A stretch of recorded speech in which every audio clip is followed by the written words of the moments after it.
Me llamo Marta García y tengo 66 años. Lo que estoy a punto de contarte cambió mi vida para siempre.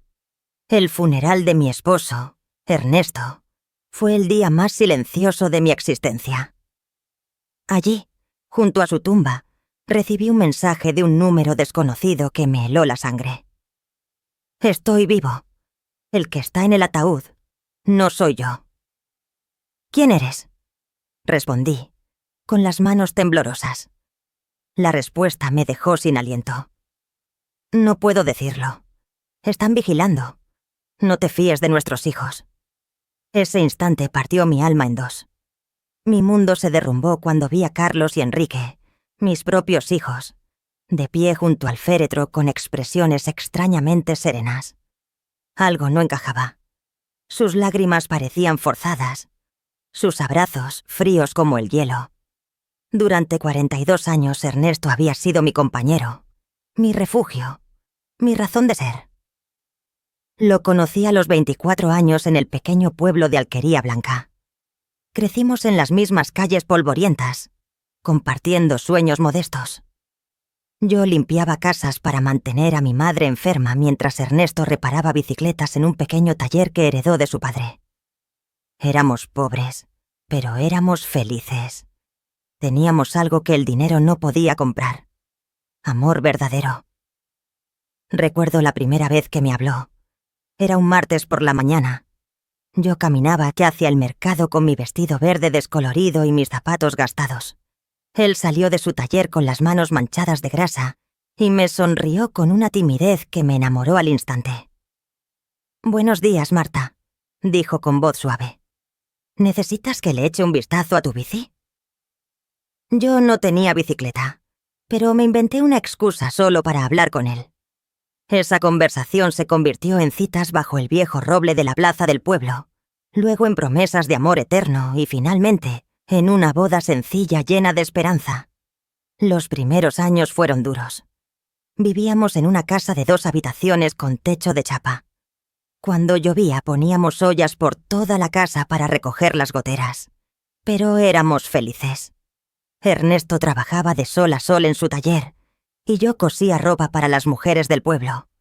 Cuando nació Carlos, creí que mi corazón estallaría de felicidad. Era un bebé precioso con los grandes ojos de su padre y mi sonrisa. 2 años después, llegó Enrique, igual de perfecto. Los crié con todo el amor del mundo, sacrificando mis propias necesidades por las suyas. Ernesto fue un padre maravilloso.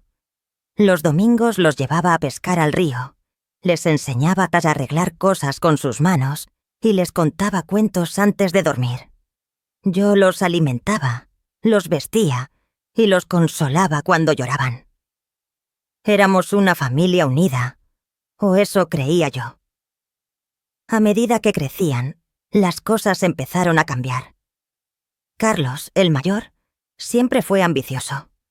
Desde pequeño, preguntaba por qué vivíamos tan modestamente, por qué no teníamos un coche como otras familias.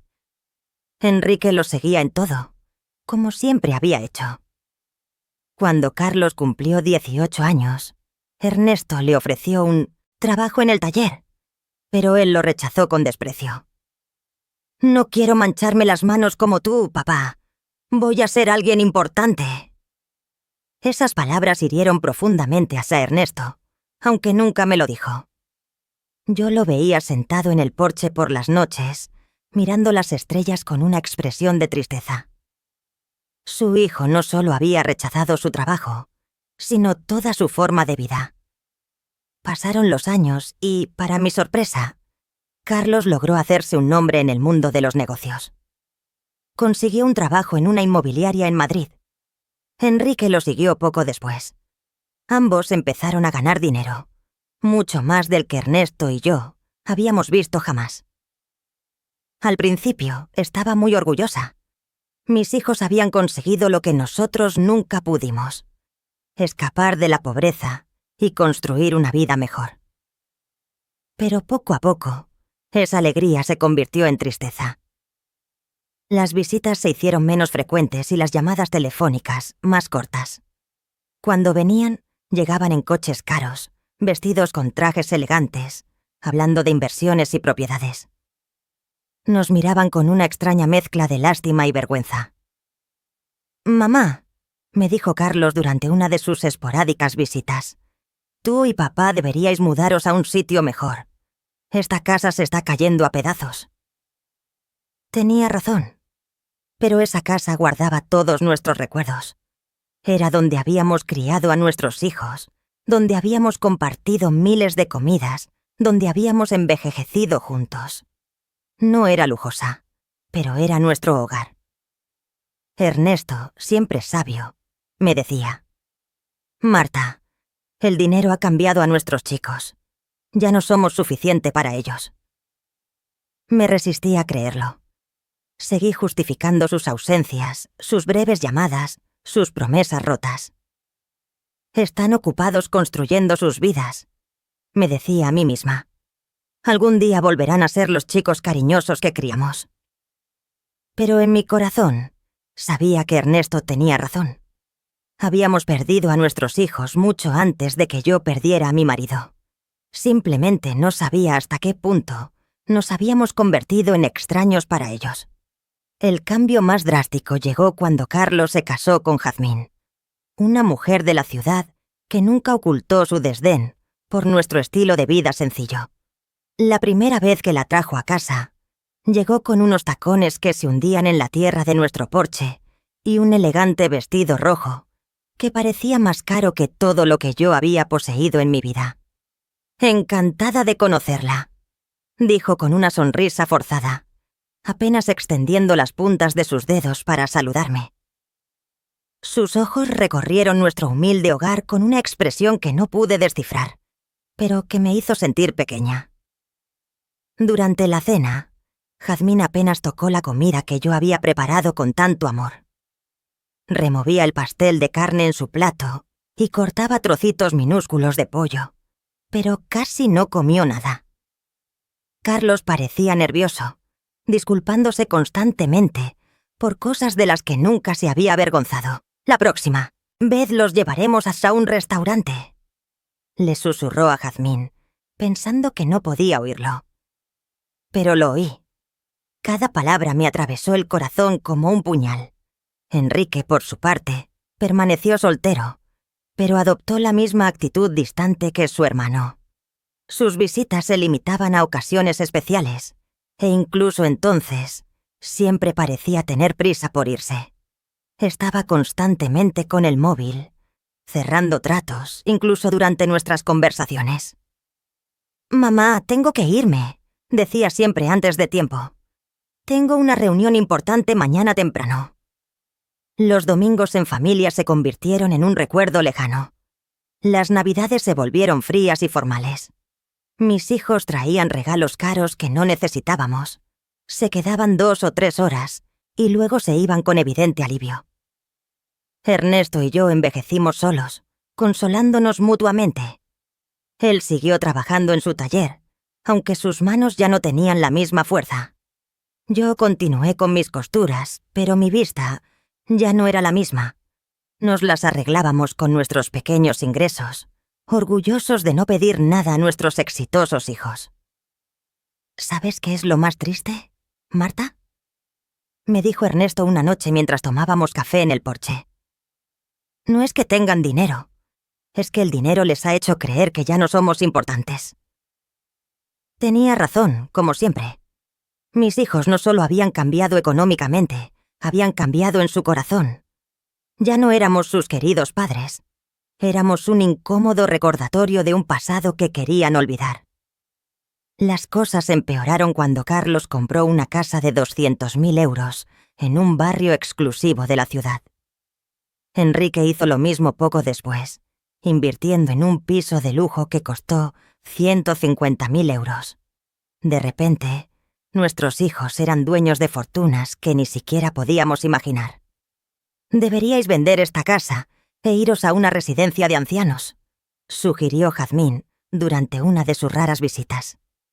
«Hay sitios muy bonitos para gente de vuestra edad. Estaríais más cómodos». La palabra residencia me golpeó como una bofetada. ¿Una residencia de ancianos? Después de 40 años construyendo nuestro hogar, después de criar a estos hijos con tanto amor, querían enviarnos a una residencia.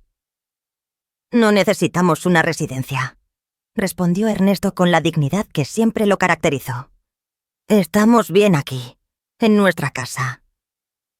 Pero vi la expresión en los rostros de Carlos y Enrique. Apoyaban la idea de Jazmín. Para ellos éramos una carga, un problema que debía resolverse de la manera más conveniente. Fue entonces cuando empezaron las sugerencias más directas. Carlos llegó un día con papeles en la mano, documentos que había preparado sin consultarnos. «Papá, mamá», dijo con esa sonrisa falsa que había perfeccionado. «¿Qué es ese? He estado pensando en vuestro futuro. Esta casa vale como mucho 100.000 euros. Si la vendéis, puedo añadir algo de dinero para que os mudéis a un sitio mejor». Un sitio mejor. Para nosotros, no había lugar mejor que el hogar donde habíamos sido felices durante décadas. Pero Carlos no lo entendía. Para él, todo se reducía a números, a valor monetario. Además, continuó, creo que papá debería retirarse del taller. Ya tiene 70 años.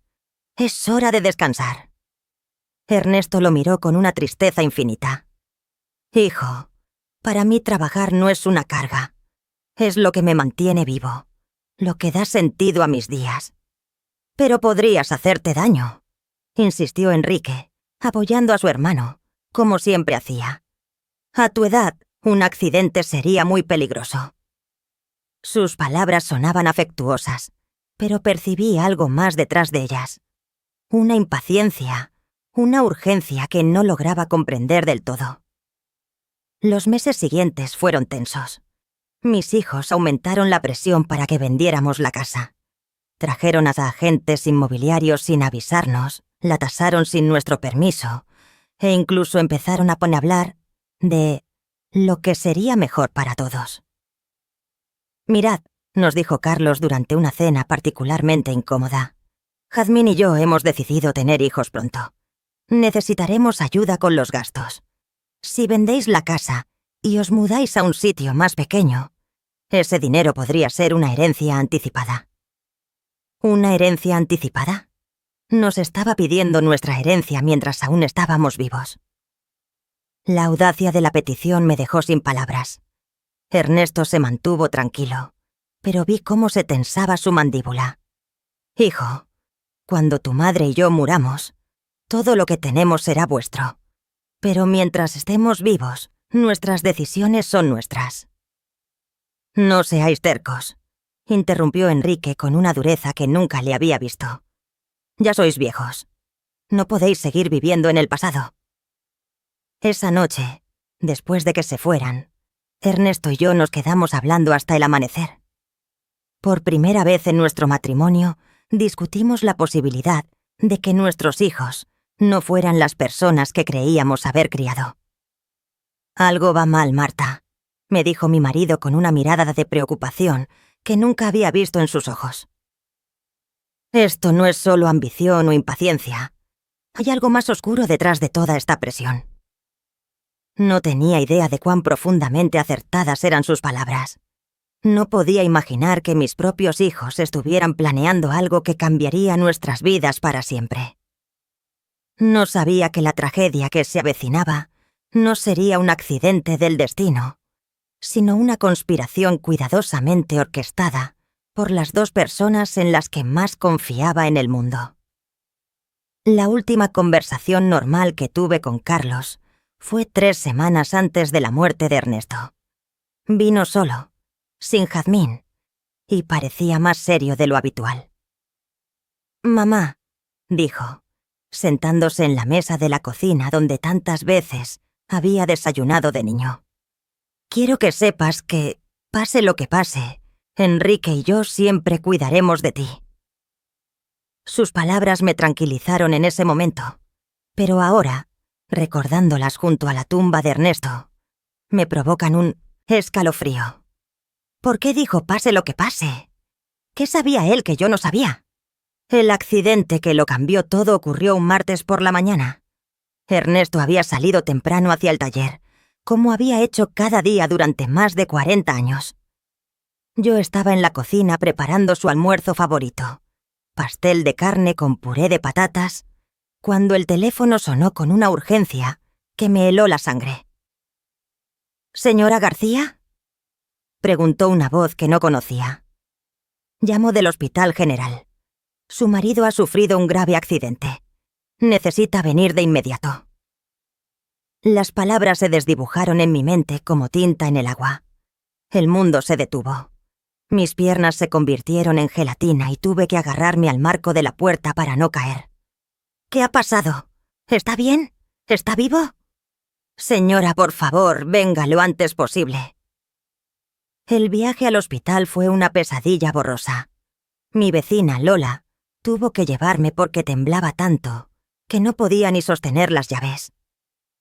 Durante todo el camino, mi mente se negaba a procesar lo que estaba ocurriendo. Ernesto era cuidadoso, meticuloso en su trabajo. ¿Cómo pudo haber pasado esto? Cuando llegamos al hospital, Carlos y Enrique ya estaban allí. Eso me sorprendió, porque nadie les había avisado todavía, al menos no yo. Pero, en mi desesperación, no presté atención a ese detalle. «Mamá», dijo Carlos, abrazándome con una fuerza que parecía genuina. «Papá está muy mal. Los médicos dicen que explotó una de las máquinas del taller. Tiene quemaduras graves y un traumatismo cráneoencefálico». Los ojos de Enrique estaban rojos, pero algo en su expresión se sentía extraño. Parecía más nervioso que triste, como alguien que espera una noticia importante en lugar de alguien que sufre por su padre. «¿Podemos verlo?», pregunté desesperada.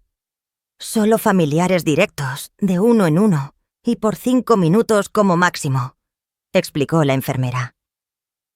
Cuando entré en esa habitación de la UCI, mi corazón se hundió. Ernesto estaba conectado a una docena de máquinas, con vendas que cubrían la mayor parte de su rostro y brazos. Apenas lo reconocí. Su respiración era trabajosa, artificial, mantenida por máquinas que pitaban constantemente. Me acerqué a su cama y tomé su mano, la única parte de su cuerpo que parecía intacta. «Ernesto, mi amor, estoy aquí. Todo va a salir bien. Te vas a recuperar, como siempre haces».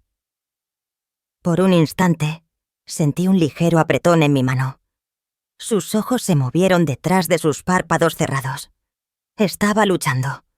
Mi guerrero estaba luchando por volver a mí. Los siguientes 3 días fueron los más largos de mi vida. Prácticamente viví en el hospital, durmiendo en las incómodas sillas de la sala de espera. Carlos y Enrique se turnaban para acompañarme, pero siempre parecían más interesados en hablar con los médicos que en consolar a su padre. Escuché conversaciones fragmentadas que no pude entender del todo en ese momento. Enrique preguntaba por el seguro médico, por el coste del tratamiento. Carlos estaba al teléfono hablando de pólizas de seguro de vida y beneficiarios. «Mamá», me dijo Carlos al segundo día, «hemos revisado el seguro de papá. Tiene una póliza de vida de 50.000 euros. También hay una póliza de accidentes laborales que podría cubrir hasta 75.000 más. ¿Por qué me hablaba de dinero cuando Ernesto todavía luchaba por su vida? ¿Por qué se preocupaba por los seguros en lugar de por la recuperación de su padre?» «No me importa el dinero», respondí con dureza. «Solo quiero que tu padre se ponga bien». «Claro, mamá», dijo, pero vi algo en sus ojos que no me gustó. Una frialdad, una calculadora funcionando mientras su padre agonizaba. Al tercer día, los médicos nos dieron la noticia más devastadora de mi vida. El doctor Robles, un hombre mayor con una expresión compasiva, nos reunió en un pequeño despacho. «Señora García», comenzó suavemente, «el estado de su marido es crítico. Las quemaduras se han infectado y el traumatismo craneal es más grave de lo que pensamos inicialmente. Tenemos que ser realistas sobre sus posibilidades». «¿Qué significa eso?», pregunté, aunque mi corazón ya sabía la respuesta. Significa que debemos prepararnos para lo peor. Su marido está en coma inducido. Podríamos mantenerlo con vida indefinidamente, pero su calidad de vida... Bueno, es muy poco probable que recupere la conciencia. Mi mundo se hizo añicos a mi alrededor. 42 años de matrimonio. Una vida entera construida juntos. Y ahora me decían que todo se desvanecía como el humo. «Queremos intentarlo todo», dije entre sollozos. «No importa el coste, no importa el tiempo que tarde». Pero Carlos intercambió una mirada con Enrique que me inquietó profundamente. «Mamá», dijo Carlos con una voz que intentaba sonar comprensiva. «Tenemos que ser prácticos. Papá no querría vivir así. Siempre dijo que nunca quiso ser una carga para nadie». «¡Una carga!», exploté con una furia que no sabía que tenía. «Es tu padre, no es una carga. Es el hombre que te crió, que trabajó toda su vida para darte lo mejor que pudo». «Lo sabemos, mamá», intervino Enrique. «Pero también tenemos que pensar en ti. Las facturas médicas van a ser enormes. Podrían acabar con todos tus ahorros». Otra vez el dinero. Siempre el dinero. Mi marido se estaba muriendo y ellos estaban calculando costes. Esa noche, sola en la habitación del hospital, tomé la mano de Ernesto y le hablé como si pudiera oírme. «Mi amor, no sé qué hacer. Los médicos dicen que no hay esperanza, pero no puedo dejarte ir. No puedo imaginar mi vida sin ti». Fue entonces cuando ocurrió algo que todavía me pone la piel de gallina. Sus dedos se movieron ligeramente, apretando los míos con una fuerza casi imperceptible. Sus labios se movieron como si intentara decir algo, pero no salió ningún sonido. Llamé a las enfermeras, desesperada. «Está reaccionando. Intenta hablar». Pero para cuando llegaron, Ernesto había vuelto a su estado anterior. La enfermera revisó los monitores y negó con la cabeza. «A veces hay espasmos musculares involuntarios, señora. No significa que esté consciente». Pero yo sabía lo que había sentido. Ernesto había intentado comunicarse conmigo. Había luchado para decirme algo importante.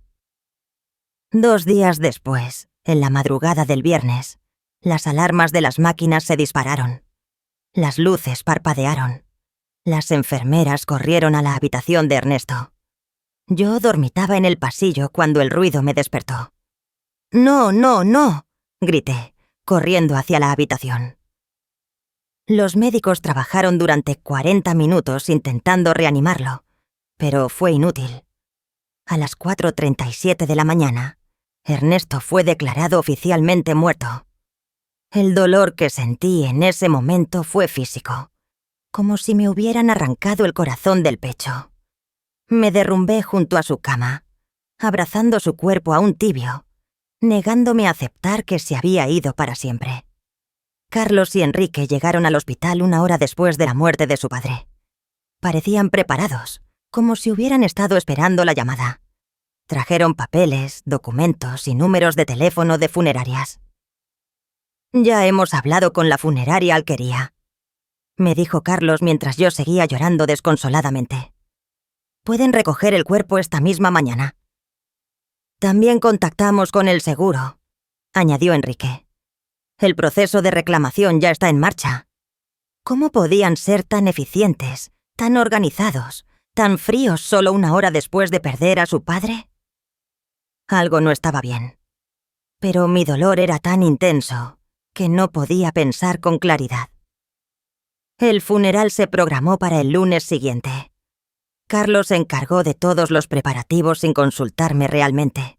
Eligió el ataúd más sencillo, el servicio más corto, como si quisiera terminar con todo lo antes posible. «Es lo que papá hubiera querido», dijo cuando me quejé por no ser incluida en las decisiones. «Algo sencillo, sin alaracas». Pero Ernesto merecía algo mejor que esta prisa indecente por enterrarlo y olvidar. Llegó el día del funeral, nublado y frío, como si el propio cielo llorara por Ernesto. Me puse mi único vestido negro, el mismo que había usado para el funeral de mi madre años atrás. Me temblaban tanto las manos que Lola tuvo que ayudarme a abrochar los pequeños botones de la espalda. «Sé fuerte, Marta», me susurró mi querida amiga mientras me peinaba con cuidado. «Ernesto querría verte fuerte». Pero no me sentía fuerte. Me sentía vacía, como una cáscara sin alma. 42 años de matrimonio no se entierran tan fácilmente. Cada objeto de la casa me recordaba a él. Su taza de café en la mesa, sus herramientas en el porche, su almohada que aún conservaba su olor. Cuando llegamos al cementerio, me sorprendió la poca gente que había asistido. Esperaba ver a más compañeros del taller de Ernesto, más vecinos, más conocidos. Pero solo estábamos Carlos, Enrique, Jazmín, Lola, yo y el párroco. Para un hombre que había vivido 70 años en el mismo pueblo, que había ayudado a tanta gente, el funeral parecía extrañamente vacío. «¿Dónde están los chicos del taller?», le pregunté a Carlos. «No queríamos molestar a nadie», respondió rápidamente. «Papá era una persona reservada. Hubiera preferido algo íntimo. Pero eso no era verdad. Ernesto amaba a su comunidad. Se preocupaba por sus vecinos. Hubiera querido que vinieran a despedirse. ¿Por qué Carlos había decidido hacerlo todo tan secreto, tan apresurado?» Durante el servicio, observé a mis hijos con una extraña distancia emocional. Carlos tenía una expresión solemne, apropiada para la ocasión, pero sus ojos se desviaban constantemente hacia su reloj. Enrique parecía inquieto, como si tuviera cosas más importantes que hacer. Jazmín revisaba discretamente su móvil detrás de su velo negro. Así se despedían de su padre, con impaciencia y distracciones. El párroco habló de la vida eterna, del descanso merecido, del reencuentro con Dios. Sus palabras sonaban huecas en mi corazón destrozado. No quería que Ernesto descansara en paz. Quería que volviera a casa conmigo, que siguiéramos envejeciendo juntos, que siguiéramos tomando café en el porche cada tarde. Cuando llegó el momento de echar tierra sobre el ataúd, mis piernas se negaron a sostenerme. Lola tuvo que apoyarme mientras yo sollozaba sin control. El sonido de la tierra golpeando la madera era final, concluyente, desesperanzador. Fue en ese preciso instante, de pie junto a la tumba de mi marido, cuando mi móvil vibró. Un mensaje de texto de un número desconocido. «Estoy vivo.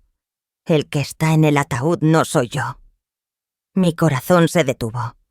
Las letras bailaban ante mis ojos como si estuviera alucinando. Me estaba volviendo loca por el dolor. Con manos temblorosas respondí: «¿Quién eres?». La respuesta llegó de inmediato. «No puedo decirlo. Están vigilando. No te fíes de nuestros hijos». El móvil se me cayó de las manos como si quemara. Lola se agachó para recogerlo, pero la detuve bruscamente. No podía permitir que nadie más viera esos mensajes, no hasta que entendiera lo que estaba pasando. «¿Estás bien, mamá?», preguntó Carlos, acercándose con expresión preocupada. Lo miré fijamente, tratando de encontrar alguna pista en su rostro.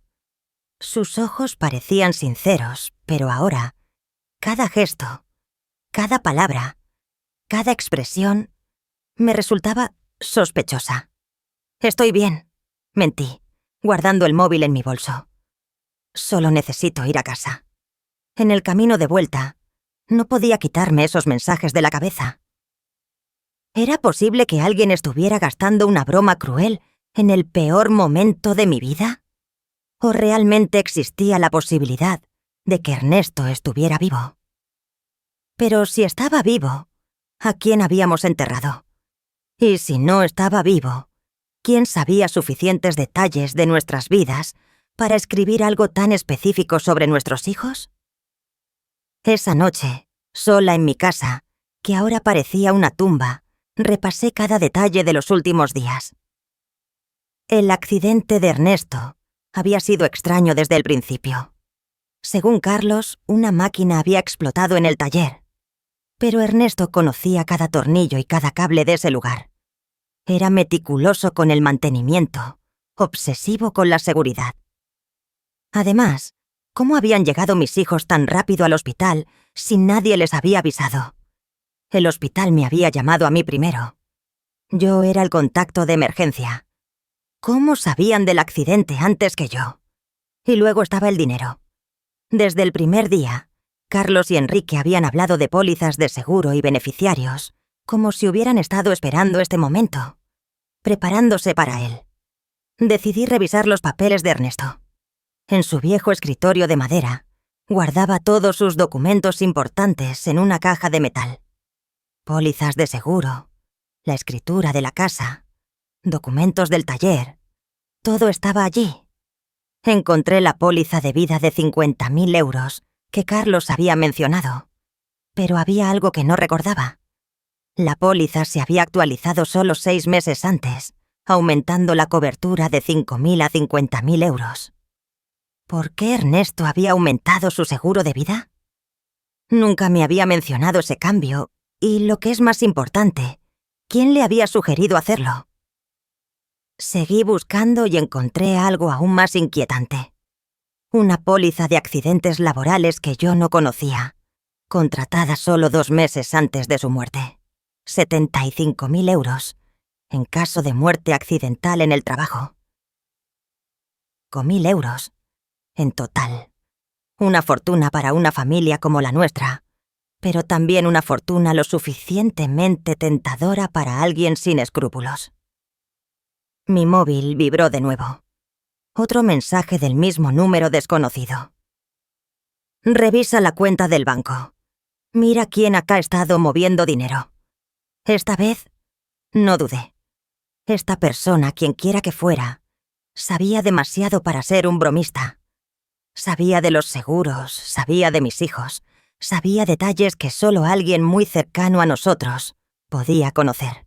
Al día siguiente, fui al banco donde Ernesto y yo habíamos tenido nuestra cuenta durante 30 años. La directora, la señora Torres, que nos conocía de toda la vida, me recibió con un sincero pésame.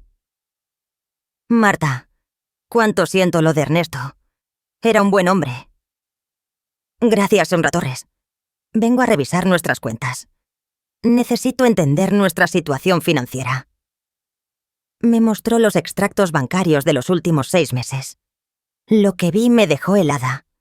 Durante los últimos 3 meses, se habían realizado grandes retiradas de nuestra cuenta de ahorros. 1.000 euros en enero, 3.000 en febrero, 4.000 en marzo. Dinero que yo no sabía que se había movido.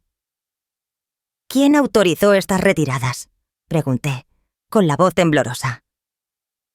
Su marido vino en persona, explicó la señora Torres. Dijo que necesitaba el dinero para reparaciones en el taller. Pero yo llevaba las cuentas de la casa. Sabía exactamente cuánto dinero teníamos y en qué lo gastábamos. Ernesto nunca había mencionado reparaciones costosas en el taller, y definitivamente nunca habíamos hablado de retirar miles de euros de nuestros ahorros. ¿Tiene las firmas de esas retiradas?, pregunté. Me mostró los recibos. Efectivamente, parecía la firma de Ernesto, pero algo en la caligrafía parecía extraño. Era demasiado temblorosa, demasiado incierta para su letra habitualmente firme y clara. «Sierra Torres», pregunté con el corazón palpitante. ¿Vino solo a quien hacer estas retiradas o alguien lo acompañaba? Ella pensó por un momento. Ahora que lo menciona, creo que 1 o 2 veces vino con uno de sus hijos. Carlos, creo. Dijo que estaba ayudando a su padre con los trámites porque a Ernesto le costaba leer los documentos sin sus gafas. Carlos. Mi hijo había estado involucrado en retiradas de dinero que yo desconocía, usando la excusa de la vista cansada de su padre. Pero Ernesto veía perfectamente con sus gafas, que nunca se quitaba durante el día. Esa tarde, mientras revisaba los recibos del banco, una y otra vez, recibí otro mensaje. El seguro fue idea de ellos. Convencieron a Ernesto de que necesitaba más protección para ti. Fue una trampa. Ya no podía negar la evidencia que se acumulaba frente a mí. Las pólizas de seguro misteriosamente aumentadas, las retiradas de dinero no autorizadas, la presencia de Carlos en transacciones de las que yo no sabía nada, su sospechosa eficiencia en la organización del funeral, su frialdad durante la agonía de su padre. Pero la pregunta que me aterrorizaba era, si realmente habían planeado la muerte de Ernesto, ¿cómo lo habían hecho? ¿Y quién me estaba enviando estos mensajes? ¿Cómo sabía esta persona tanto sobre lo que había sucedido? Los días siguientes se convirtieron en una pesadilla de dudas y sospechas. Cada sonrisa de Carlos, cada abrazo de Enrique, cada palabra de condolencia se sentía como una máscara que ocultaba algo siniestro. Pero necesitaba más pruebas antes de poder aceptar una verdad tan horrible como la que se estaba formando en mi mente. Mi móvil seguía recibiendo mensajes del número misterioso. Ve al taller de Ernesto. Busca en su escritorio. Hay cosas que no viste. Decidí ir al taller por primera vez desde el accidente. Carlos había dicho que una máquina había explotado. Pero cuando llegué, encontré algo completamente diferente a lo que esperaba. El taller estaba extrañamente limpio. Demasiado limpio para haber sido el escenario de una explosión. No había marcas de quemaduras en las paredes, ni escombros, ni señales de la destrucción que un accidente tan grave debería haber causado. ¿Dónde está la máquina que explotó?, pregunté en voz alta. Busqué por todo el taller y encontré cada máquina en su lugar, funcionando perfectamente. La soldadora, el compresor, la sierra eléctrica, todo estaba intacto. ¿Cuál había sido entonces la causa del accidente? En el escritorio de Ernesto encontré algo que me heló la sangre. Una nota escrita con su letra, fechada 3 días antes de su muerte. Carlos insiste en que necesito más seguros. Dice que es por Marta. Pero algo no me cuadra. No me fío de sus intenciones. Debajo de esa nota había otra. Enrique me ha traído unos papeles para firmar. Dice que son para modernizar el taller, pero no entiendo de qué se trata. ¿Por qué tanta prisa? Mi marido había tenido sospechas. Había intuido las malas intenciones de nuestros hijos, pero había muerto antes de poder contármelo. Seguí buscando y encontré un sobre cerrado con mi nombre. Lo abrí con manos temblorosas. Era una carta de Ernesto. Mi queridísima Marta, si estás leyendo esto, significa que algo me ha pasado. En los últimos meses he notado cambios extraños en Carlos y Enrique. Están demasiado interesados en nuestro dinero, en los seguros, en que vendamos la casa. Jazmín los está presionando mucho. Ayer, Carlos me dijo que debería preocuparme más por mi seguridad, porque a mi edad, cualquier accidente podría ser fatal. No sé por qué, pero esas palabras sonaron como una amenaza. Te quiero, Marta. Si algo me pasa, no te fíes de nadie a ciegas. Ni siquiera de nuestros hijos. La carta se me cayó de las manos. Ernesto había presentido su propia muerte. Había visto las señales que yo, cegada por el amor de madre, había ignorado. Esa noche, Carlos vino a visitarme. Llegó con una botella de vino y una sonrisa que ahora me parecía completamente falsa. «Mamá, he estado pensando en tu futuro», dijo, sirviéndose una copa sin preguntar si yo quería. «El dinero del seguro ya está en trámite. Serán 125.000 euros». «¿Cómo sabes la cantidad exacta?», pregunté, fingiendo inocencia. «Bueno, yo ayudé a papá con los papeles del seguro. Quería asegurarse de que tuviera suficiente dinero para vivir cómodamente. Mentira. Ernesto nunca había querido aumentar los seguros. Según su propia nota, había sido presionado por Carlos. «¿Y qué crees que deberían hacer con ese dinero?», pregunté, observando atentamente su reacción. Sus ojos se iluminaron con un brillo que me dio un escalofrío. Podrías comprar una casa más pequeña y acogedora, o mejor aún, mudarte a una bonita residencia de ancianos donde tendrías compañía y atención médica. Enrique y yo podríamos administrar tu dinero para que rinda más. ¿Administrar mi dinero? Solo queremos cuidar de ti, mamá. A tu edad, es fácil que te estafen o que tomes malas decisiones financieras. Nosotros sabemos de inversiones, de negocios. Podríamos triplicar esa cantidad en unos años. ¿Triplicar mi dinero o hacerlo desaparecer en sus propios bolsillos? Déjame pensarlo, dije, intentando ganar tiempo. Claro, dijo Jazmín con su falsa dulzura. Pero no demasiado. Por tu propio bien. Después de que se fueran, me senté en mi cocina, temblando de rabia y miedo. Mis propios hijos, la sangre de mi sangre, no solo habían asesinado a su padre, sino que ahora planeaban robarme todo lo que me quedaba.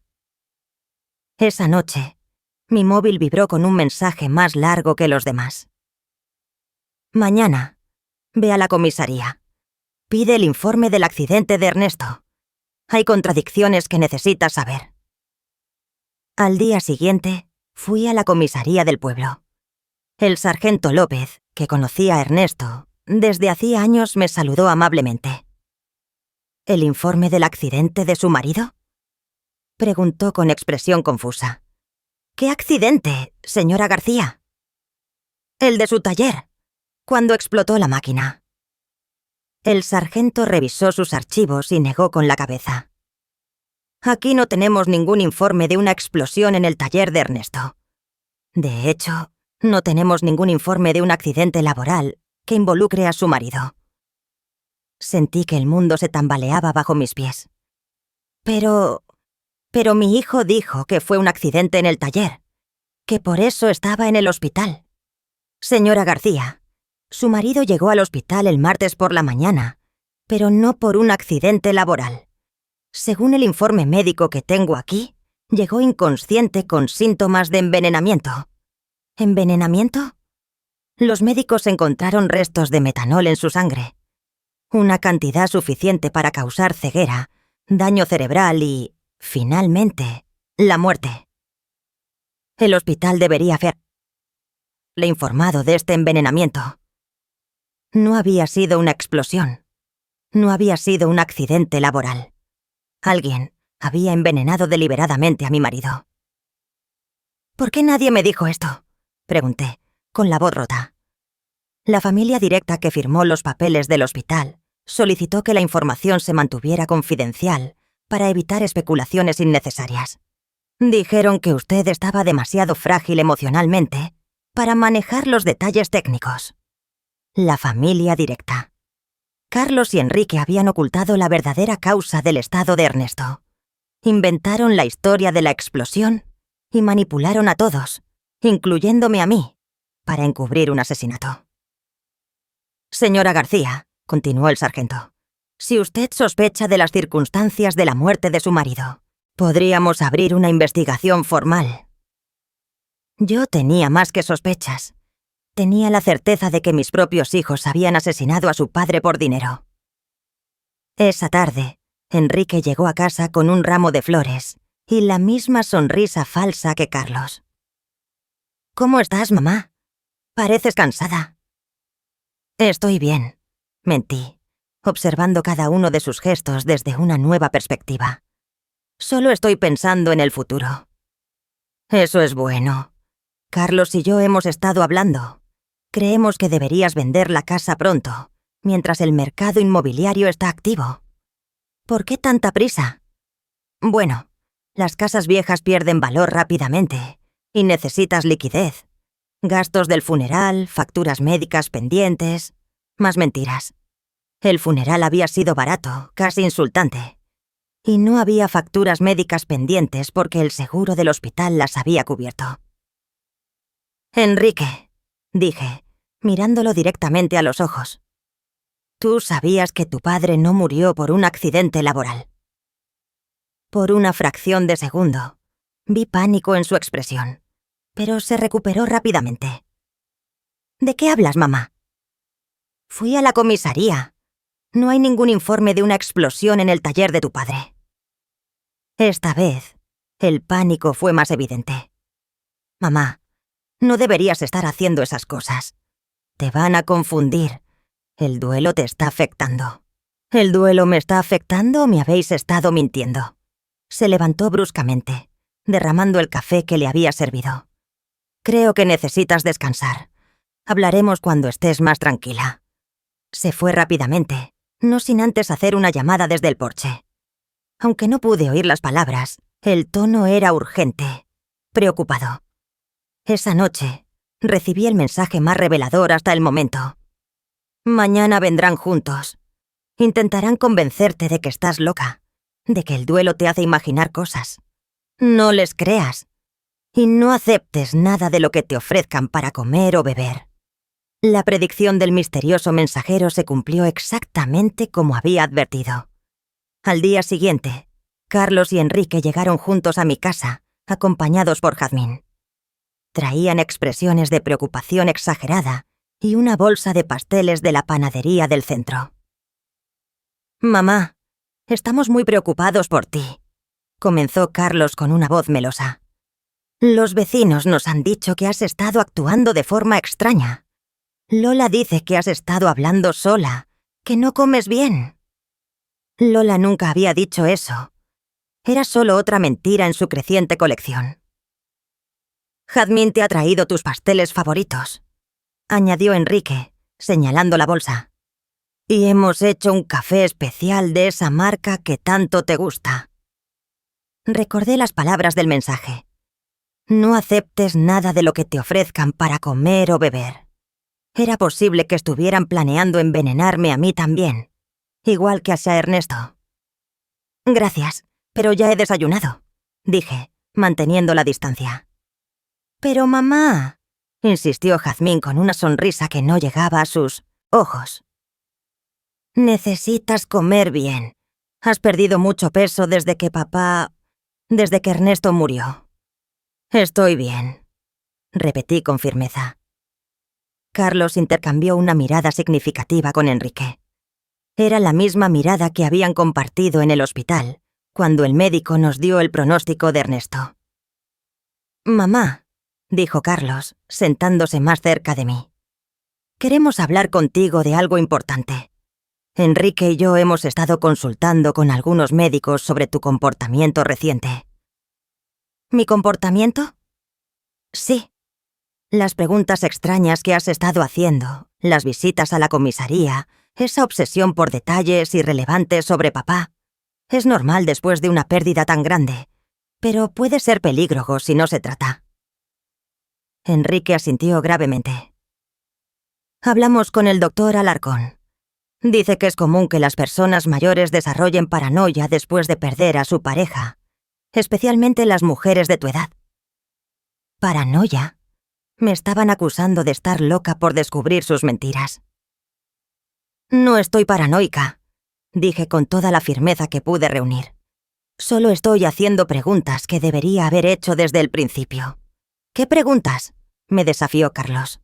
«¿Cómo, por qué no hay un informe policial del supuesto accidente de tu padre? ¿Cómo, por qué el taller está perfectamente limpio si hubo una explosión? ¿Cómo, por qué retirasteis 8.000 euros de nuestra cuenta sin decirme nada?»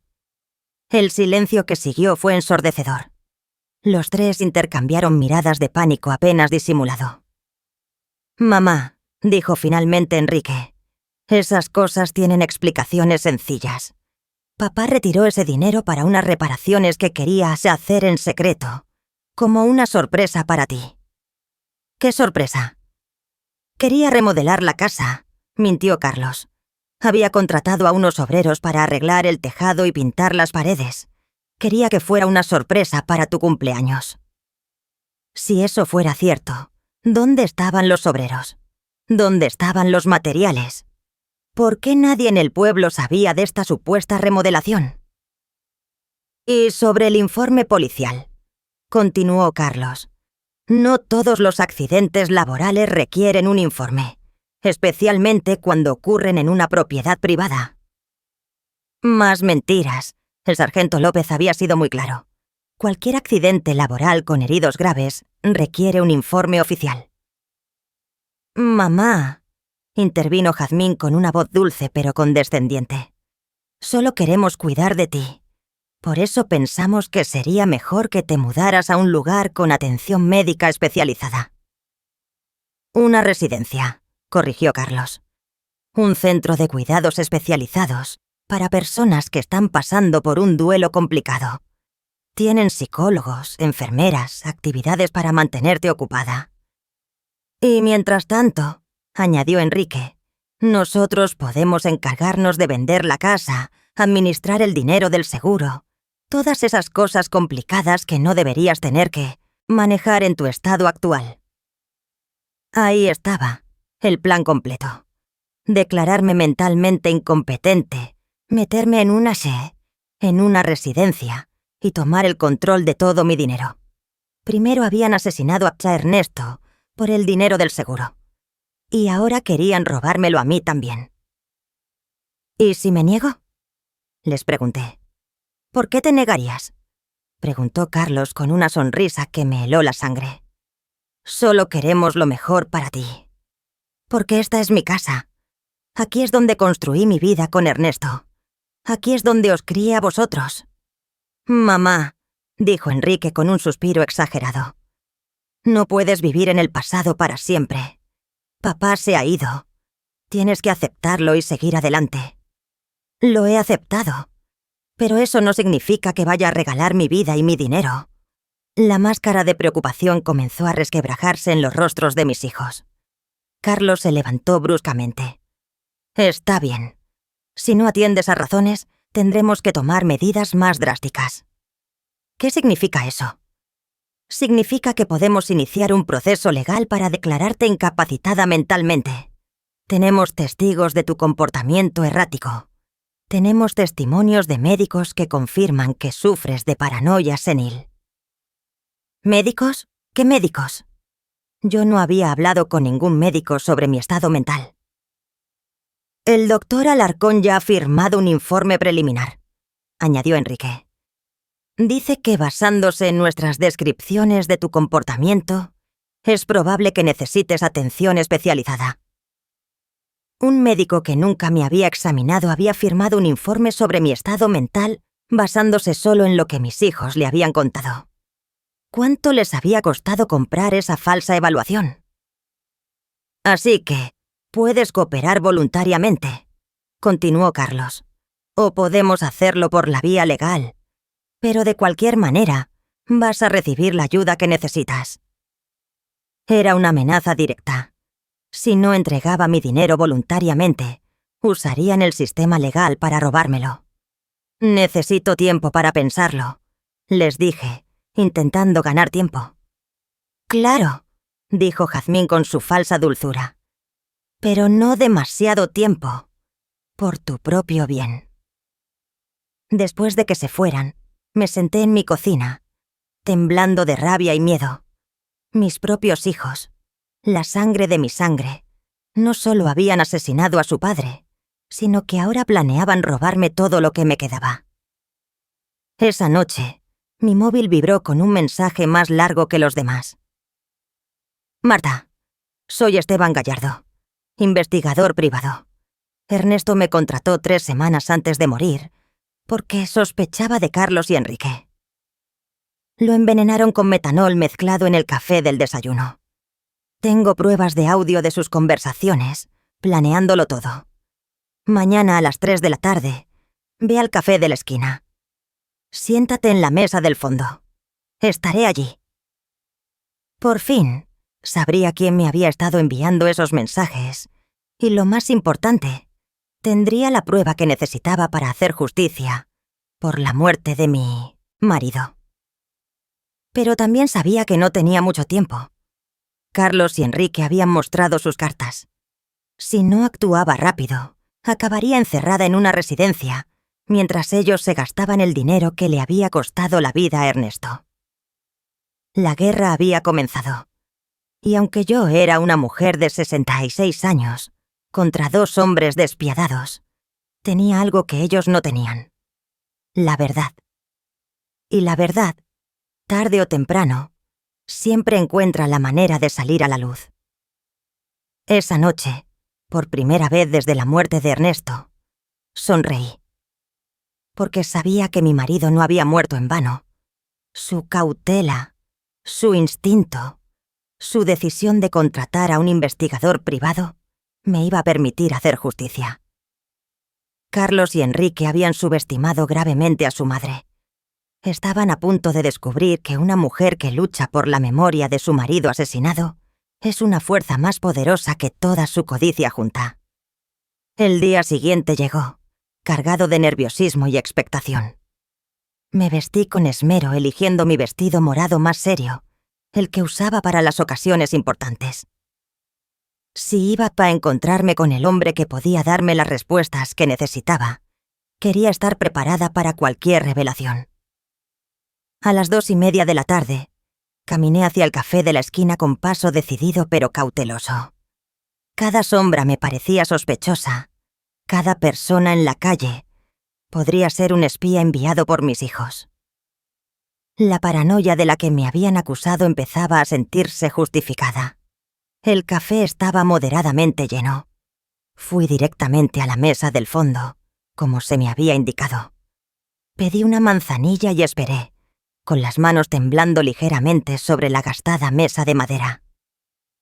Exactamente a las 3 en punto, un hombre de unos 50 años se acercó a mi mesa. Era alto, canoso, con ojos inteligentes y una expresión seria pero amable. Llevaba una carpeta marrón bajo el brazo. «¿Señora García?», preguntó en voz baja. Asentí, sin confiar aún en mi voz. «Soy Esteban Gallardo. Siento mucho su pérdida. Ernesto era un buen hombre». Se sentó frente a mí y colocó la carpeta sobre la mesa. «Antes de mostrarle lo que tengo, necesito que sepa que lo que va a oír y ver será muy doloroso. ¿Está preparada?» Llevo preparándome desde que recibí su primer mensaje. Respondí con una firmeza que no sabía que poseía. Esteban abrió la carpeta y sacó una pequeña grabadora. Ernesto vino a verme hace un mes. Estaba preocupado por el comportamiento de sus hijos. Me contrató para investigarlos discretamente. Apretó el botón de reproducción. La voz de Ernesto, tan familiar y querida, llenó el pequeño espacio entre nosotros. «Esteban, necesito que sepas que si algo me pasa, no será un accidente. Carlos y Enrique me han estado presionando para que aumente mi seguro de vida. Ayer, Carlos me trajo unos papeles que, según él, eran para proteger mejor a Marta. Pero cuando los leí, me di cuenta de que también había cláusulas que los beneficiaban directamente a ellos. Mi corazón se aceleró. Oír la voz de Ernesto era como tenerlo de vuelta por unos minutos, pero sus palabras confirmaban mis peores sospechas. La grabación continuó. Enrique me ha estado haciendo preguntas extrañas sobre mi rutina diaria. ¿Qué desayuno? ¿A qué hora salgo de casa? ¿Si Marta viene conmigo al taller? Dice que es por preocupación, pero algo en su forma de preguntar me inquieta. Esteban detuvo la grabación. Esta conversación fue 3 semanas antes de su muerte, pero tengo algo más reciente. Puso otra grabación, esta vez con la voz de Carlos de fondo, hablando por teléfono. No podemos esperar más. El viejo está empezando a sospechar. Ayer me preguntó por qué estaba tan interesado en su seguro. Sí, ya tengo el metanol.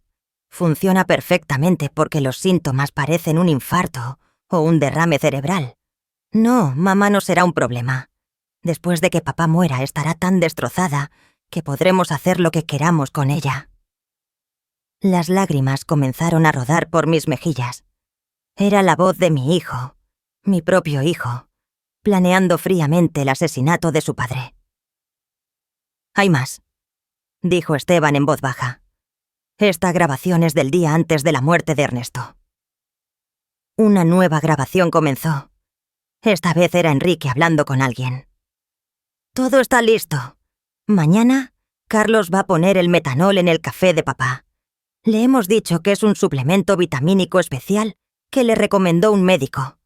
El idiota se lo va a beber sin sospechar nada. Los síntomas: empezará con mareos y confusión, luego pérdida de visión, convulsiones, coma. Los médicos pensarán que es un derrame cerebral o un infarto. Para cuando se den cuenta de que es un envenenamiento, será demasiado tarde. Mi mundo se derrumbó por completo. No solo habían planeado el asesinato de Ernesto, sino que lo habían ejecutado con una frialdad que me aterrorizaba.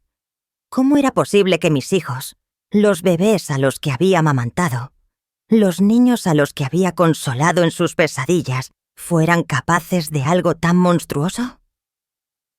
¿Cómo consiguió estas grabaciones?, pregunté entre sollozos.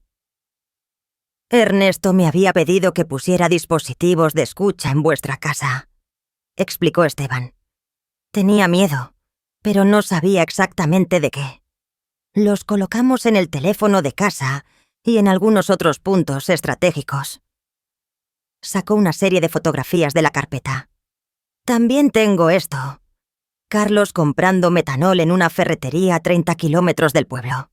Pagó en efectivo y usó un nombre falso, pero lo tengo en vídeo. Las fotografías mostraban claramente a Carlos saliendo de una ferretería con una pequeña botella en las manos. La fecha de las fotos era 5 días antes de la muerte de Ernesto. Y esto, continuó Esteban mostrándome más documentos, son los registros financieros de Carlos y Enrique de los últimos 6 meses. Han estado gastando mucho más dinero del que justifican sus ingresos. Carlos debe 70.000 euros a un prestamista en la ciudad. Enrique tiene deudas de juego por 40.000. Estaban desesperados. Todo empezó a encajar.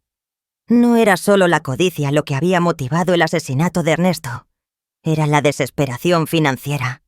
Mis hijos estaban arruinados y vieron a su padre como una fuente de dinero fácil y rápido. ¿Por qué no fue a la policía inmediatamente después de la muerte de Ernesto?, le pregunté. Porque Carlos y Enrique son muy listos. Sobornaron al médico que atendió a Ernesto en el hospital para que cambiara el diagnóstico oficial. En lugar de envenenamiento, el certificado de defunción dice fallo cardíaco por complicaciones de un accidente laboral. Sin esa prueba médica, mis grabaciones podrían no haber sido suficientes para una condena. Pero ahora tenemos todas las pruebas juntas, dije, sintiendo una mezcla de dolor y determinación.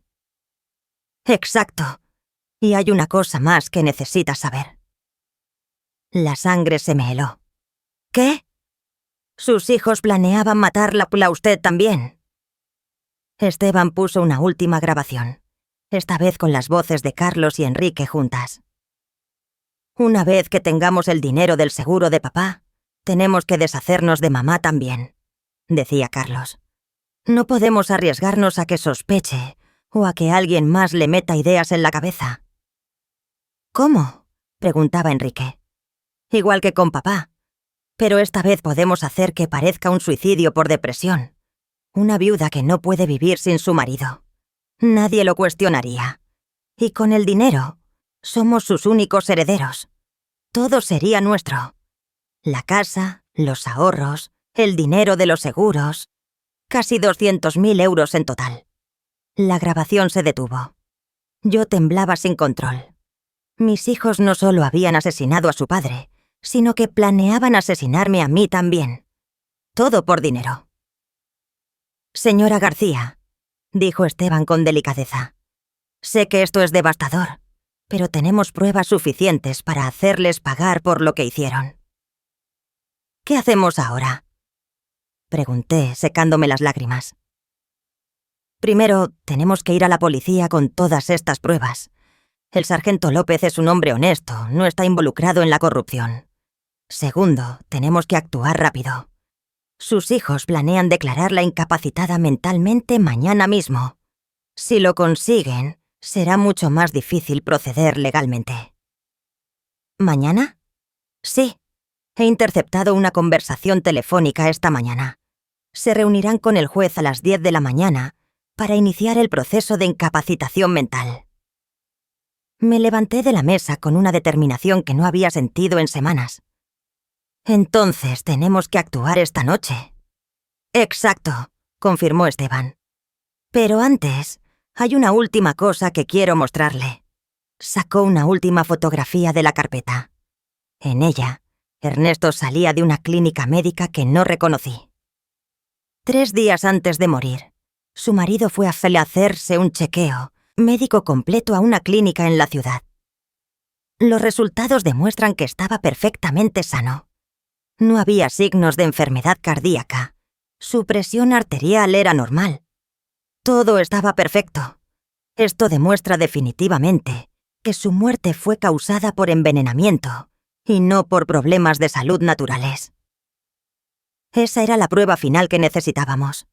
Ernesto había sido un hombre sano, asesinado por sus propios hijos. «Esteban», dije, tomando su mano, «gracias por cumplir su promesa a mi marido. Ahora, hagamos justicia». Esa misma noche, Esteban y yo fuimos directamente a la comisaría. El sargento López estaba de turno de noche esa semana, lo cual era perfecto para nuestros propósitos. Cuando llegamos, eran las 8 de la tarde y la comisaría estaba relativamente tranquila. «Sargento López», dije con voz firme, «necesito presentar una denuncia formal por el asesinato de mi marido, Ernesto». El sargento me miró con sorpresa. «¿Asesinato, señora García? El certificado de defunción dice que murió por complicaciones cardíacas tras un accidente laboral». «El certificado de defunción es falso», respondí, colocando la carpeta de Esteban sobre su escritorio. «Mi marido fue envenenado deliberadamente con metanol por nuestros propios hijos». Durante las siguientes 2 horas, Esteban y yo presentamos todas las pruebas.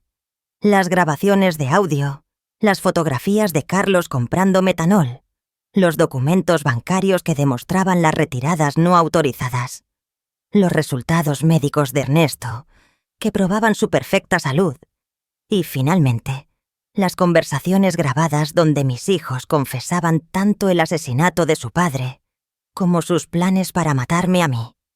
El sargento López escuchó cada grabación con una expresión cada vez más seria. Cuando terminamos, se reclinó en su silla y negó con la cabeza, incrédulo. Esto es monstruoso», murmuró. «¿Estás segura de que quiere seguir adelante con esto, señora García? Una vez que arrestemos a sus hijos, no habrá vuelta atrás». «Sargento», respondí con toda la dignidad que pude reunir. «Esos hombres asesinaron a mi marido a sangre fría por dinero. Planeaban asesinarme a mí también. Ya no son mis hijos. Son criminales que deben pagar por sus crímenes». «Necesitaremos que el médico forense exhume el cuerpo de Ernesto para confirmar la presencia de metanol», explicó el sargento. «¿Está preparada para eso?» «Haga lo que sea necesario», respondí sin dudar. El sargento López llamó inmediatamente al fiscal del distrito. A pesar de la hora tardía, la gravedad del caso hizo que el fiscal viniera a la comisaría personalmente. Después de revisar todas las pruebas, autorizó inmediatamente las órdenes de arresto para Carlos y Enrique. «Procederemos al amanecer», nos explicó el fiscal. «Necesitamos asegurarnos de tener todas las pruebas antes de que puedan destruir cualquier prueba adicional». Esteban me acompañó a casa esa noche. «¿Está segura de que estará bien sola?», preguntó con preocupación. «Estaré bien», respondí. «Después de todo lo que he descubierto, ya no tengo miedo. Tengo la justicia de mi lado». No pude dormir esa noche. Me quedé despierta, sentada en la cocina, mirando las fotografías de Ernesto que teníamos en las paredes. Por primera vez desde su muerte, no sentía solo dolor. Sentía una extraña mezcla de tristeza y satisfacción, sabiendo que la justicia por su asesinato estaba a punto de llegar. A las 6 de la mañana, sonó mi teléfono. Era Carlos. «Mamá, tienes que venir a casa de Enrique enseguida. Ha pasado algo terrible». «¿Qué ha pasado?», Pregunté, fingiendo preocupación. Es mejor que te lo explique en persona. Por favor, ven rápido. Sabía que era una trampa. Después de oír las grabaciones la noche anterior, sabía que planeaban adelantar sus planes para deshacerse de mí. Pero también sabía que la policía ya estaba en camino para arrestarlos. Estoy en camino, mentí. En lugar de ir a casa de Enrique, me quedé en mi cocina, esperando. A las 7:30 de la mañana, vi desde mi ventana cómo varios coches de policía se dirigían en diferentes direcciones hacia las casas de mis hijos. Mi teléfono sonó repetidamente durante la siguiente hora. Primero Carlos, luego Enrique, ambos con voces cada vez más desesperadas preguntando dónde estaba. Pero no respondí a ninguna llamada. A las 9 de la mañana, el sargento López llamó a mi puerta. Señora García, hemos arrestado a Carlos y a Enrique. Están bajo custodia policial, acusados de asesinato en primer grado y conspiración para cometer asesinato. Sentí que me temblaban las piernas, pero esta vez no era de miedo, era de alivio. ¿Cómo reaccionaron?, pregunté. Carlos lo negó todo al principio, pero cuando le pusimos las grabaciones, se derrumbó. Enrique intentó escapar por la ventana trasera de su casa. Tuvimos que perseguirlo durante 6 manzanas. Esa tarde, Jazmín vino a verme. Llegó sollozando, suplicando, completamente diferente a la mujer fría y calculadora que había conocido. Señora García, por favor, tiene que retirar los cargos contra Carlos. Él no es malo. Solo estaba desesperado por sus deudas. Esto también es culpa mía. Yo lo presioné mucho para que consiguiera dinero. La miré sin una pizca de compasión. Jazmín, tu marido envenenó a mi marido. Planeaba asesinarme a mí también. No hay explicación ni justificación para eso. «¡Pero somos familia!», gritó desesperada. «Piensa en lo que esto le va a hacer a la familia». «La familia murió el día que decidisteis matar a Ernesto por dinero», respondí fríamente. «Ahora, por favor, vete de mi casa». 3 días después, se realizó la exhumación del cuerpo de Ernesto. Los resultados del laboratorio confirmaron exactamente lo que Esteban había descubierto. Niveles letales de metanol en su sistema, suficientes para causar todos los síntomas que había experimentado antes de morir. El caso se convirtió en una sensación en todo el pueblo. Nadie podía creer que 2 hijos hubieran asesinado a su propio padre por dinero. Los periódicos locales lo llamaron el crimen más cruel de la década. Durante las semanas siguientes, salieron a la luz más detalles durante la investigación. Carlos realmente debía 70.000 euros a prestamistas ilegales que habían empezado a amenazarlo con violencia. Enrique había perdido 40.000 euros en garitos de juego clandestinos y también se enfrentaba a amenazas. Habían visto el dinero del seguro de vida de Ernesto como su única salvación. Pero su codicia los había llevado a aumentar las pólizas de forma tan drástica que había despertado la sospecha de su propio padre. También descubrimos que el médico que había falsificado el certificado de defunción había recibido 5.000 euros en efectivo de Carlos. También fue arrestado por obstrucción a la justicia y falsificación de documentos oficiales. Esteban me explicó todos los detalles del plan que Ernesto había hecho con él. Tu marido era más listo de lo que sus hijos creían. Sabía que algo malo se avecinaba, pero no sabía exactamente qué. Me contrató no solo para investigar a Carlos y Enrique, sino también para protegerte a ti si algo le pasabas a él. ¿Sabía que lo iban a matar?, pregunté. No exactamente, dijo Esteban, pero sospechaba que su vida corría peligro. Por eso instalamos los dispositivos de grabación. Por eso documentamos todo. Querían asegurarse de que si algo le pasaba, la verdad saldría a la luz. Mi Ernesto, incluso en sus últimos días, me había estado protegiendo. Había anticipado la traición de nuestros hijos y había tomado medidas para asegurarse de que la justicia prevaleciera. El juicio se fijó para dentro de 2 meses. Tanto Carlos como Enrique se enfrentaban a cargos de asesinato en primer grado, que en nuestro estado conllevaba una pena de 25 años a cadena perpetua. El día del juicio llegó después de 2 meses de intensa preparación legal. La sala del tribunal estaba completamente llena. Reporteros de varios periódicos regionales habían venido a cubrir el que ya se conocía como el caso de los hijos asesinos. Todo el pueblo estaba allí. Vecinos, antiguos compañeros de trabajo de Ernesto, incluso gente que apenas conocía pero que quería ser testigo de este momento histórico de justicia. Me puse mi mejor vestido negro, el mismo que había usado para nuestra boda tantos años atrás, pero que ahora representaba luto y dignidad. Esteban me acompañó, sentándose a mi lado durante todo el proceso. Su presencia me dio la fuerza para enfrentar el que sería el día más difícil de mi vida. Carlos y Enrique entraron en la sala esposados, vestidos con monos de prisión naranjas. Ver a mis hijos así me rompió el corazón una vez más, pero ya no sentía lástima por ellos. Solo sentía una profunda tristeza por la muerte moral que habían elegido mucho antes de asesinar físicamente a su padre. El fiscal presentó el caso con una precisión devastadora.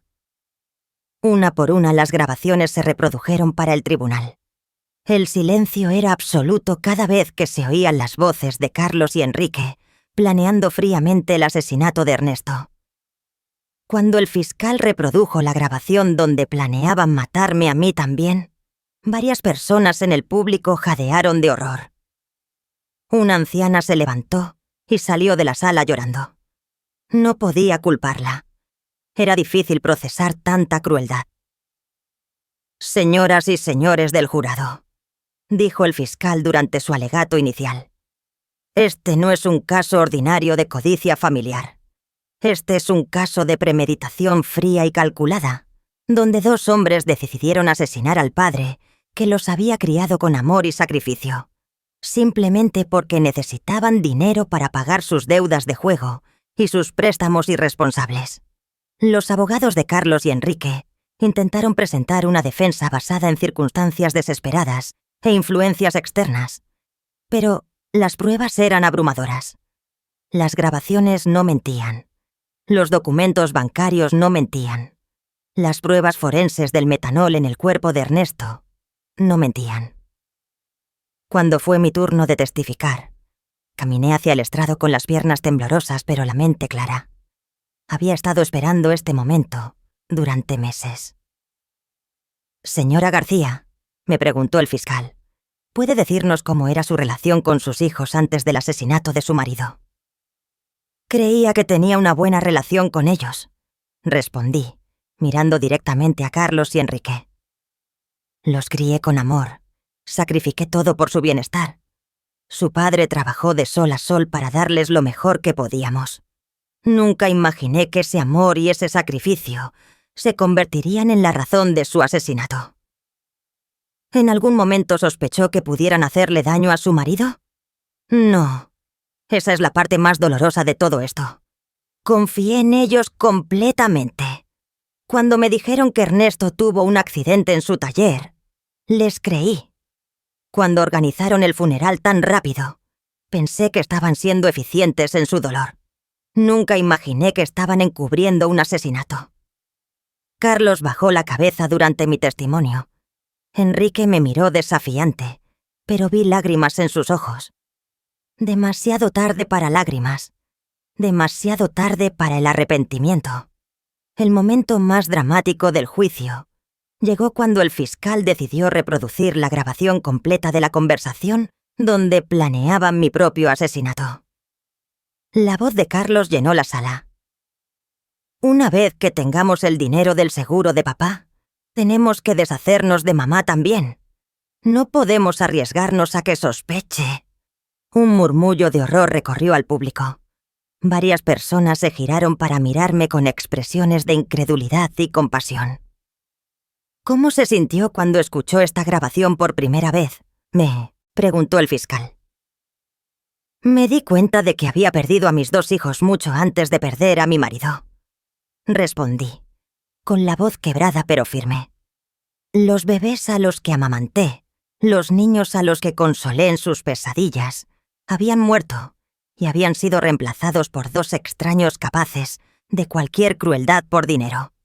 La defensa intentó contrainterrogarme, sugiriendo que tal vez había malinterpretado las intenciones de mis hijos, que tal vez el duelo me había hecho exagerar las pruebas. Pero las grabaciones hablaban por sí mismas. Esteban también testificó, explicando en detalle cómo Ernesto lo había contratado porque tenía miedo de sus propios hijos. Describió cada paso de la investigación, cada prueba recopilada, cada momento grabado que revelaba la verdad. El médico forense presentó los resultados de la exhumación, confirmando la presencia letal de metanol en el cuerpo de Ernesto. Explicó cómo este veneno actúa lentamente, causando exactamente los síntomas que mi marido había experimentado antes de morir. Después de 3 días de testimonios devastadores, llegaron los alegatos finales. El fiscal fue demoledor. Carlos y Enrique no son víctimas de las circunstancias. Son depredadores que vieron a sus propios padres como obstáculos financieros que debían ser eliminados. Planearon, ejecutaron y encubrieron el asesinato de Ernesto, y planeaban hacer lo mismo con Marta. No merecen compasión. Merecen justicia. El jurado deliberó durante 6 horas. Cuando regresaron, el silencio en la sala era absoluto. Podía oír los latidos de mi propio corazón mientras el juez leía el veredicto. En el caso del Estado contra Carlos García y Enrique García, por el cargo de asesinato en primer grado de Ernesto García, declaramos a los acusados culpables.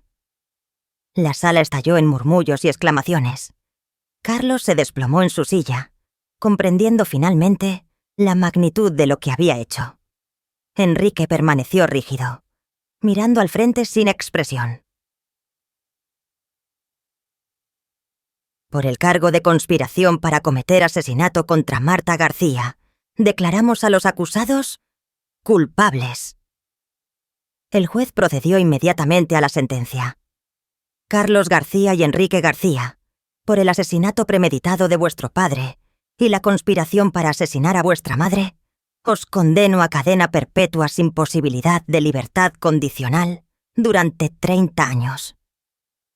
Cuando escuché esas palabras, sentí que un peso gigantesco se levantaba de mis hombros. Justicia. Por fin, había justicia para Ernesto. Después del juicio, mucha gente se acercó a ir a abrazarme y a expresarme su apoyo. Lola lloró conmigo, no de tristeza, sino de alivio. Marta, Ernesto ya puede descansar en paz, me susurró. Esa noche, regresé a mi casa, que ahora se sentía diferente. Ya no era un lugar de dolor y traición. Era mi hogar de nuevo, el lugar donde Ernesto y yo habíamos sido felices durante 42 años. Esteban vino a visitarme una semana después del juicio. ¿Cómo se siente?, me preguntó. En paz, respondí honestamente. Por primera vez desde la muerte de Ernesto, duermo profundamente. Sé que él descansa porque su muerte no quedó impune. ¿Y el dinero? ¿El seguro? ¿Los ahorros? Doné el dinero del seguro de vida a una fundación para víctimas de crímenes familiares, expliqué. Ese dinero estaba manchado de sangre. Nunca podría haber usado. Mis ahorros personales son suficientes para vivir modestamente el resto de mis días.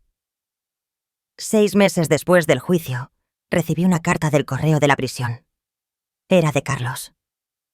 Mamá, sé que no merezco tu perdón, pero necesito que sepas que me arrepiento de todo.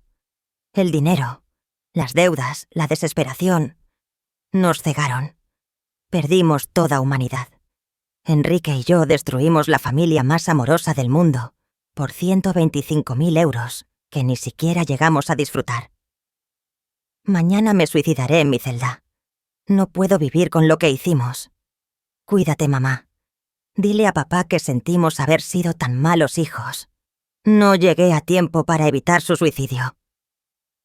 Carlos fue encontrado colgado en su celda al día siguiente.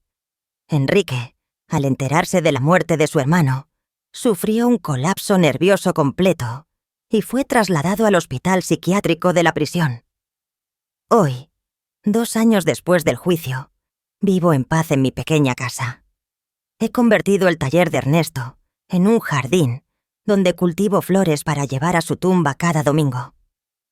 Esteban se ha convertido en un amigo cercano, visitándome regularmente para asegurarse de que estoy bien. A veces, los vecinos me preguntan si echo de menos a mis hijos. La respuesta es complicada.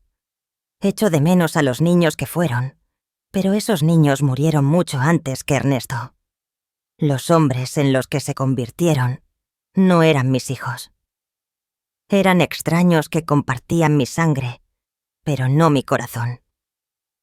He aprendido que la verdadera familia no se define por la sangre, sino por el amor, la lealtad y el respeto mutuo. Ernesto fue mi verdadera familia durante 42 años. Los amigos que me apoyaron durante el juicio son mi familia ahora. La justicia no me devolvió a Ernesto, pero me dio paz.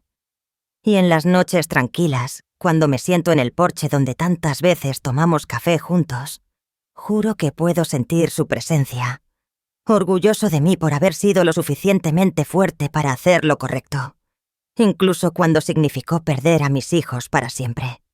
Han pasado 5 años desde aquel terrible día en el cementerio cuando recibí el primer mensaje que cambió mi vida para siempre. Hoy tengo 71 años. Y mi pelo completamente blanco refleja todas las tormentas que he enfrentado y superado. Pero mis ojos, me dice mi querida amiga Lola, brillan con una paz que antes no tenían. La casa donde Ernesto y yo construimos nuestros sueños sigue siendo mi refugio. He hecho algunas mejoras con el dinero que tenía ahorrado.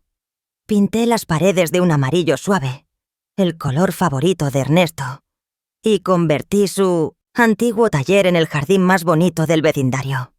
Rosas rojas, claveles blancos, girasoles que siempre buscan el sol, tal como él me enseñó a qué hacer en nuestros momentos más difíciles. Esteban Gallardo se convirtió en más que el investigador que me ayudó a hacer justicia.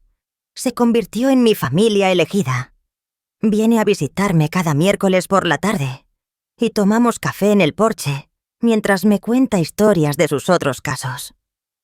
A veces me pregunta si me arrepiento de haber denunciado a mis propios hijos, si no hubiera sido mejor guardar el secreto y vivir con la mentira.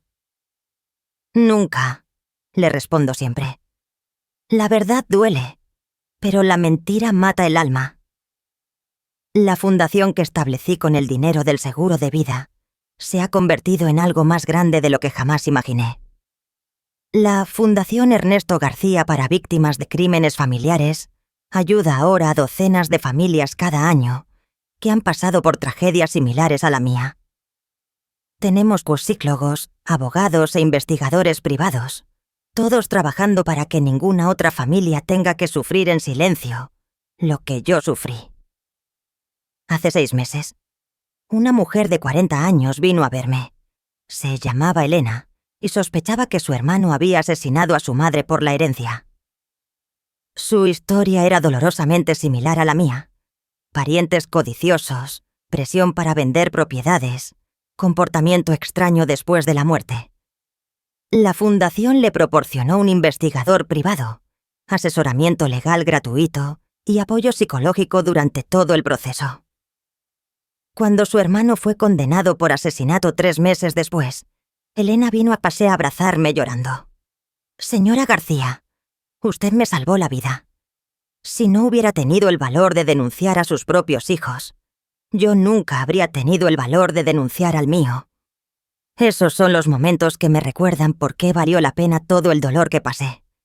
Enrique sigue vivo, aunque ya no es el mismo hombre que conocí. Después del suicidio de Carlos, su mente se rompió por completo. Los médicos dicen que vive en un estado constante de culpa y paranoia, creyendo que Ernesto viene a visitarlo cada noche para recriminarle el asesinato. Ha intentado suicidarse 3 veces, pero los guardias de la prisión lo mantienen bajo vigilancia constante. Recibo cartas suyas de vez en cuando. Son incoherentes, llenas de disculpas desesperadas y súplicas de perdón. Al principio las leía, buscando algún rastro del hijo que críe con tanto amor. Pero luego me di cuenta de que leer esas cartas solo reabría heridas que ya habían cicatrizado. Ahora las guardo sin abrir en una caja de zapatos. Quizás algún día las lea. Quizás no. Tengo derecho a proteger mi paz mental. Jazmín desapareció del pueblo inmediatamente después del juicio. Alguien me dijo que se mudó a la ciudad y se cambió el nombre. No la culpo. Llevar el apellido de un asesino no debe ser fácil. A veces me pregunto si ella sabía lo que Carlos estaba planeando. Si fue una cómplice silenciosa del asesinato de Ernesto. Pero esas preguntas pertenecen al pasado, y he aprendido a vivir en el presente. El pueblo de Alquería Blanca nunca olvidará el caso. Se ha convertido en una leyenda local, una historia que los padres cuentan a sus hijos como advertencia sobre la codicia y la traición. Algunos me ven como una heroína, otros como una mujer cruel que envió a sus propios hijos a la cárcel. No me importa lo que piensen. Yo sé la verdad, y la verdad me ha dado la paz que necesitaba. Mi salud se mantiene sorprendentemente bien para mi edad. El médico dice que es porque finalmente pude liberarme del estrés y la tristeza que llevaba encima. El cuerpo sana cuando el corazón encuentra la paz, me explicó en mi último chequeo. Las mañanas de los domingos son mis favoritas. Corto flores frescas de mi jardín y camino hasta el cementerio para visitar la tumba de Ernesto. Su lápida ahora tiene una inscripción que mandé grabar después del juicio. Ernesto García, amado esposo, padre traicionado, hombre de honor. Su amor fue más fuerte que su muerte. Le cuento todo lo que ha pasado durante la semana. Le hablo de la fundación, de las familias a las que hemos ayudado, de las cartas de agradecimiento que recibo de personas que encontraron justicia gracias a nuestra historia. Juro que puedo sentir su aprobación en el viento que mueve las hojas de los árboles cercanos. ¿Sabes qué es lo más extraño, mi amor? Le dije en mi última visita. Ya no siento dolor cuando pienso en Carlos y Enrique. Solo siento lástima. Lástima porque tuvieron todo el amor del mundo y eligieron el odio. Tuvieron una familia que los adoraba y eligieron la traición. Tuvieron la oportunidad de ser hombres de honor, como tú, y eligieron ser asesinos.